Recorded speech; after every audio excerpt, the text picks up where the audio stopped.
আজও শুনতে হয় পাকিস্তান যাবি না বাংলাদেশ যাবে, করেঙ্গে ইয়া মারেঙ্গে। এই আইন বাতিল না হওয়া পর্যন্ত মাথায় কাফন বেঁধে ইনশাআল্লাহ আগামী দিন এই আইনের প্রতিবাদ আপনাকে করতে হবে। আবার আপনার বাপের কবর আপনার সামনেই জিসিপি দিয়ে খুঁড়ে টানতে টানতে নিয়ে যাবে। এর থেকে বেঁচে থাকা ভালো না মরে যাওয়া ভালো? চাচাজি, বাবাজি, এই এলাকার মুরব্বী, আমার জাত এবং আমার কওমকে, আমার ভাইকে আল্লাহ তাআলা হাইকোর্টের উকিল করে যে বিদ্যা বুদ্ধি দিয়েছে, সেই বিদ্যা বুদ্ধি একত্রিত করে আমার জাত এবং আমার কওমকে আজকে ওয়াকফ সম্পর্কে আলোচনা করার জন্য এখানে এসেছি। আপনাদের কাছে আমার প্রশ্ন, আজ থেকে আপনার বয়স এখন কত মুরব্বী? চাচাজি 63-67 বছর বয়স। আপনি বুকে হাত দিয়ে ভাবেন তো চাচাজি, বাবাজি, মুরব্বী এলাকার দক্ষিণ 24 পরগনা জেলায় আপনি এখন আবু তালেব চাচা মোস্তফা হাজী সাহেব, আপনার বয়স 67। মোস্তফা সাহেব, আপনার বয়স যখন 20 ছিল, 22 ছিল, এই দেশ এবং এই রাজ্যের পরিস্থিতি কি ছিল?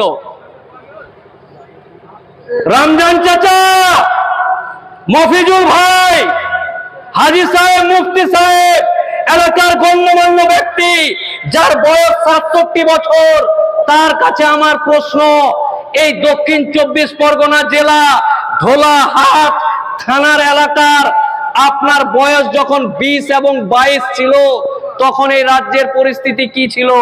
আর আজকে দেশ এবং রাজ্যের পরিস্থিতি কি হলো? কি করলেন আপনি? কিভাবে বাঁচলেন আপনি? চাচাজি, বাবাজি, আপনাকে প্রশ্ন করছে, আপনার কোন ভুলের কারণে আজকে আমাদের মতন ইয়াং ছেলেদেরকে, আপনার নাতিকে, আপনার ছেলেকে, আপনার পোতাকে, আপনার ভাগ্নিকে, আপনার ভাস্তিকে শুনতে হচ্ছে মোল্লা, কাঠমোল্লা? কেন? আপনি বাঁচলেন কিভাবে?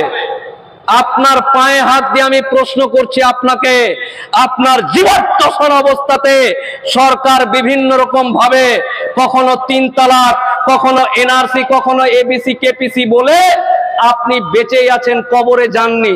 67 বছরের বয়স, কবরেই যাননি। এই দেশ আমার বাপ এবং আমার মা রক্ত দিয়ে দেশ স্বাধীন করেছে, আমার চাচাজির বাপেরা রক্ত দিয়েছে। চাচাজিরা যখন 20 বছর বয়স ছিল, এই ধোলাহাট দিয়ে হেঁটে যখন যেত, তখন এলাকার লোক বলতো ধোলাহাট মাদার পাড়ার মোস্তাক আসছে, সরে যা। আর ওই চাচা বেঁচে থাকা অবস্থাতে দাড়িগুলোকে মাস্ক দিয়ে ঢেকে ধোলাহাট যাচ্ছে। এ কোন পরিস্থিতি? কি তৈরি করলেন দেশকে, কি তৈরি করলেন রাজ্যকে, যে আপনার কারণে আমার মতো একটা লোককে, আপনার ছেলের মতো একটা বয়সীকে ট্রেনে গিয়ে হেনস্থা করছে? কি করলেন আপনি? কিভাবে বাঁচলেন? পিছনে তেল দিয়ে ড্রামটা ড্রাম তেল উল্টে দিয়ে দেশকে, রাজ্যকে কুলসিত করলেন। চাচাজি, আপনাকে কয়েকদিন পর মরতে হবে।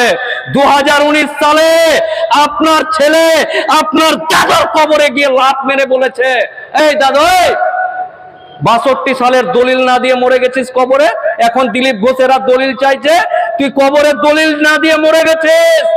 এই এলাকার ছেলেরা নিজের দাদর কবরে গিয়ে লাত মেরেছে। আপনাকে বলছে ওয়াকফ সম্পত্তি সহ বিভিন্ন রকম কারণে যে বিভিন্ন রকম অন্যায়গুলো ঘটছে, আপনার ভূমিকা কি?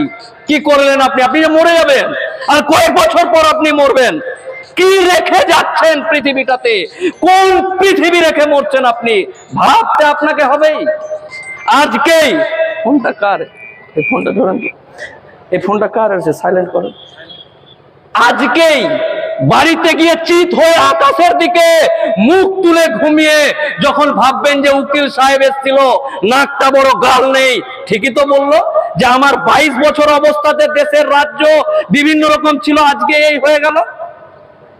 আপনার ভুলের কারণে, আপনার অজ্ঞতার কারণে, আপনাকে ডাইরেক্ট আঙ্গুল দিয়ে বলছি, আপনার ভুলের কারণে আমাদের মতো লোককে ট্রেনে হেনস্থা হতে হচ্ছে, আমাদের মতো লোককে বিভিন্ন জায়গায় হেনস্থা হতে হচ্ছে।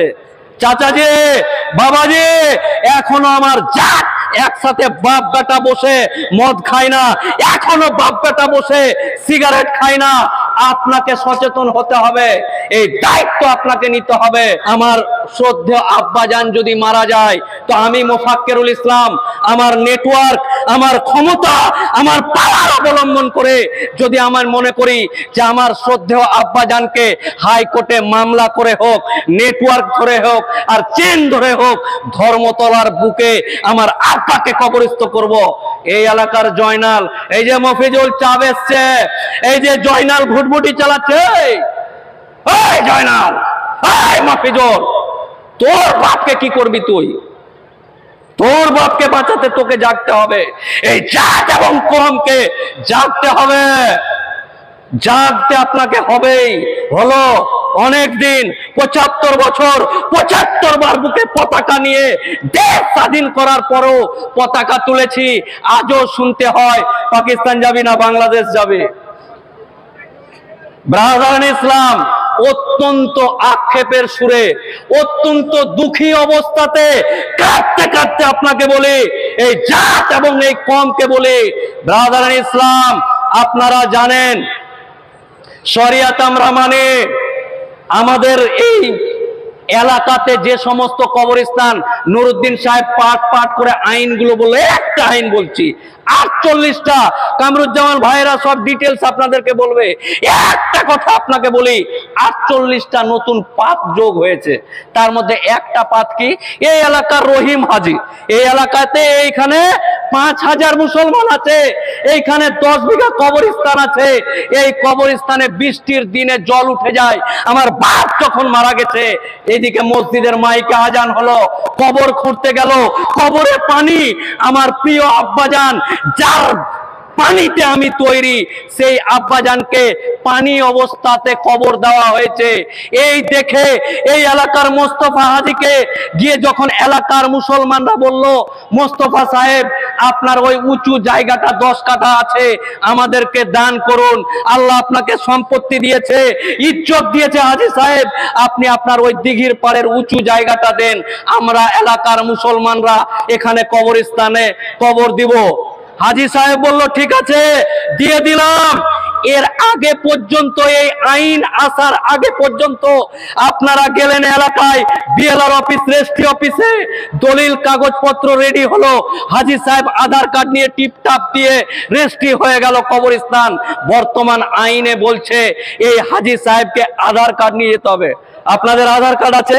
আধার কার্ডে দেখবেন ছবি আছে, এই হাজি সাহেবকে মুসলমান কিনা তার সার্টিফিকেট সাথে করে নিয়ে যেতে হবে, বগল দাবা করে। যেমন এটা রুস্তম হাজি ধোলাহাটের মাদারপাড়ার কিনা তার জন্য আধার কার্ড, ঠিক তেমনি এই এলাকার রুস্তম হাজি হোক আর যে কোনো মুসলমান ওয়াকাফ সম্পত্তি দান করতে গেলে, ওয়াকাফ সম্পত্তি দান করতে গেলে তিনি 5 বছর থেকে মুসলমান কিনা এর প্রমাণ বা সার্টিফিকেট নিয়ে যেতে হবে। কিরকম সার্টিফিকেট? তাহলে ওই রুস্তম হাজিকে, 62 বছরের হাজিকে, যিনি হারাম শরীফ ঘুরে এসছেন, তিনাকে খতনা কে দিয়েছিল? খতনাওয়ালা মৌলভী সাহেবকে ধরে নিয়ে যেতে হবে যে হ্যাঁ আমি রুস্তম হাজি মুসলমান, 62 বছর আগে খতনা হয়েছে, আমি মুসলমান, চলো। আর না হলে আধার কার্ডের বদলে সরকার বের করবে রুস্তম হাজির ছবি একদিকে, আর মোবাইলের ভিতরে, লুঙ্গির ভিতর মোবাইল তুলে ছবি তুলে দেখাতে হবে যে হ্যাঁ রুস্তম হাজি মুসলমান 5 বছর ধরে। ব্রাদারান ইসলাম, হাসির কোনো ব্যাপার নেই। আপনি মুসলমান কিনা, আরে এই জাতিকে বলেছিল যে কবরে ঢুকলে জিজ্ঞাসা করবে তোর দিন কি, তোর রবকে, তোর এই আগেই, মরার আগেই এই সরকার জিজ্ঞাসা করছে তুই মুসলমান কিনা। তার আবার প্রমাণ দিতে হবে, এর প্রমাণ নিয়ে যেতে হবে। এবং এই গেল এক, যে আগে কোন মুসলমান কোন সম্পত্তি আল্লাহর রাস্তে দান করলে মুসলমান কিনা তার প্রমাণ লাগতো না, এখন লাগবে।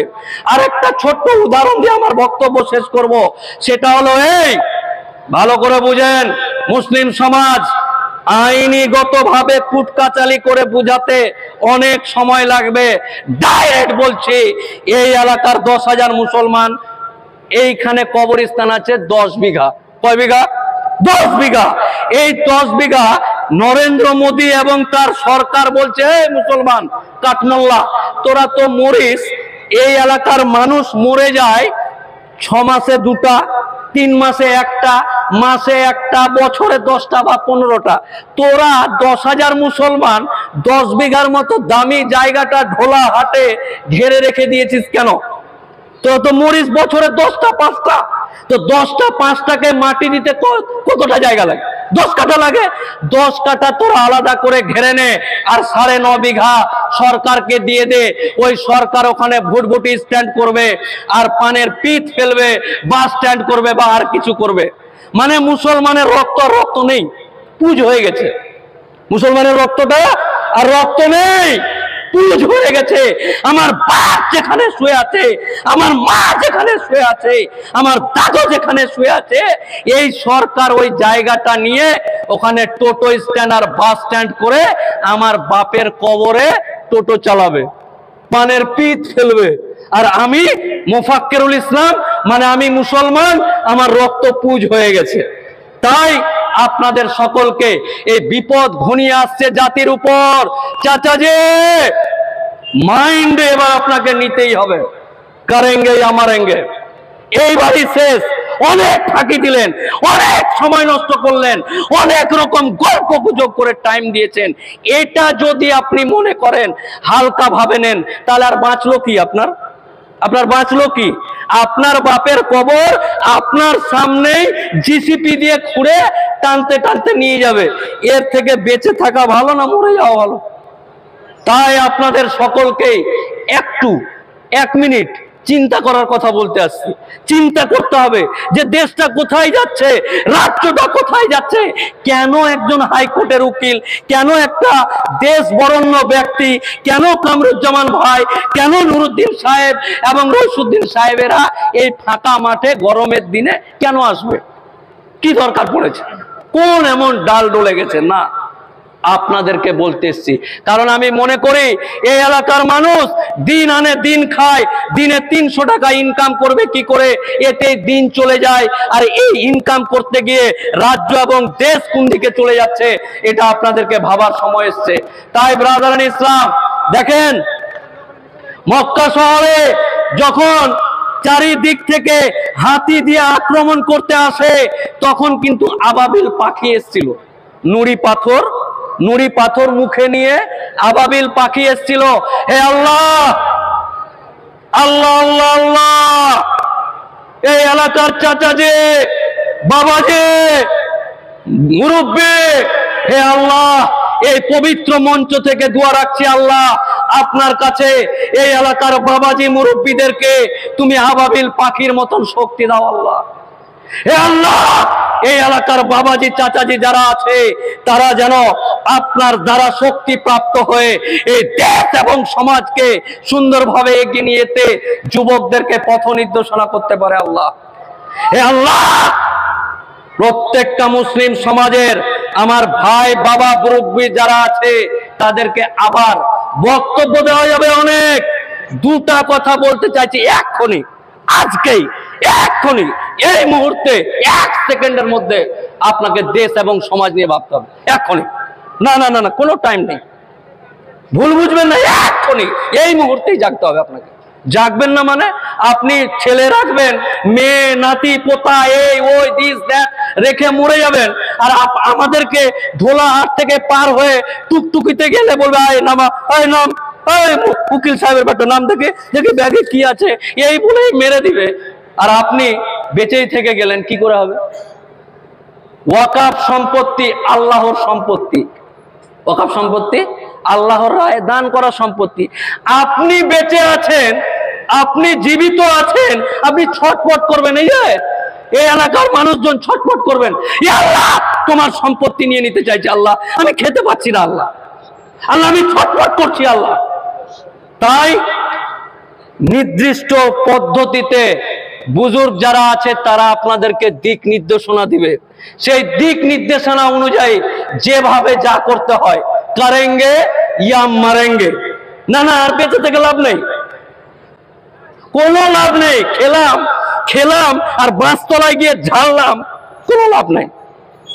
তাই করেঙ্গে ইয়া মারেঙ্গে, এই আইন বাতিল না হওয়া পর্যন্ত মাথায় কাফন বেঁধে ইনশাআল্লাহ আগামী দিন এই আইনের প্রতিবাদ আপনাকে করতে হবে। এবং আমার ইয়াং এবং তরুণ তুর্কি ভাই যারা আছে তাদের কাছে আল্লাহর কাছে দোয়া চেয়ে হযরত আলী এবং হযরত উমরের মতন জজবা দান করো আল্লাহ। এবং আগামী দিন আপনার রহমতের দরজা থেকে আমার ভুলের কারণে, আমার বাপের ভুলের কারণে, আমার দাদুর ছেড়ে যাওয়া ভুলের কারণে হে আল্লাহ আমাদের এই সমস্ত মানুষের কাছ থেকে তুমি রহমতের দরজা উঠিয়ে নিবে না আল্লাহ। হে আল্লাহ আমরা ক্ষমা চাইছি আল্লাহ তোমার কাছে। আমরা অপারক আল্লাহ, আমাদের শক্তি দিয়ে যা যা করণীয় তা তা করতে রাজি আছি আল্লাহ। ইনশাআল্লাহ আমরা রাজি আছি। ওয়াকাফ আইন মানছি না, মানব না। ওয়াকাফ আইন মানছি না, মানব না। নারায়ে তাকবীর। সকলে ভালো থাকুন। আসসালামু আলাইকুম।